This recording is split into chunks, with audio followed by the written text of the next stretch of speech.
Classé au patrimoine mondial de l'UNESCO, le canal du Midi est l'une des plus grandes réalisations d'ingénierie du XVIIe siècle.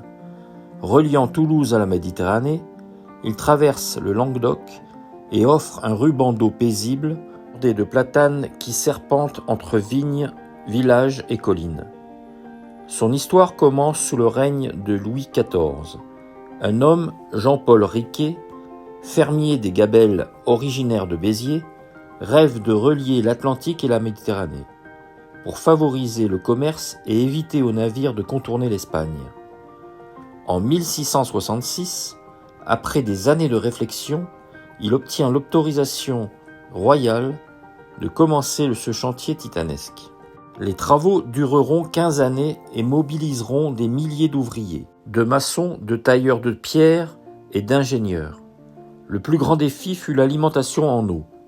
Riquet imagina un réseau complexe de rigoles et de barrages, dont la fameuse rigole de la Montagne Noire, qui permet encore aujourd'hui de nourrir le canal.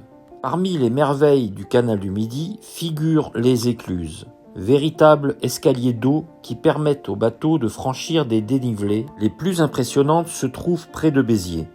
Ce sont les écluses de Fonserane, un ensemble unique de 9 bassins en enfilade qui permet de franchir plus de 20 mètres de dénivelé.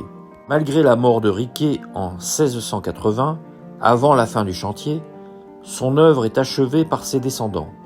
Le canal du Midi devient rapidement une artère essentielle pour le transport du blé, du vin et des marchandises.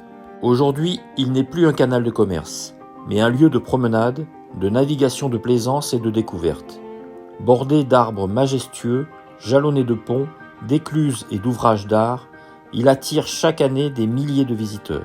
Le canal du Midi n'est pas seulement un chef-d'œuvre technique, c'est aussi un témoignage de génie visionnaire, un héritage vivant qui relie la nature, l'histoire et le rêve d'un homme, Jean-Paul Riquet.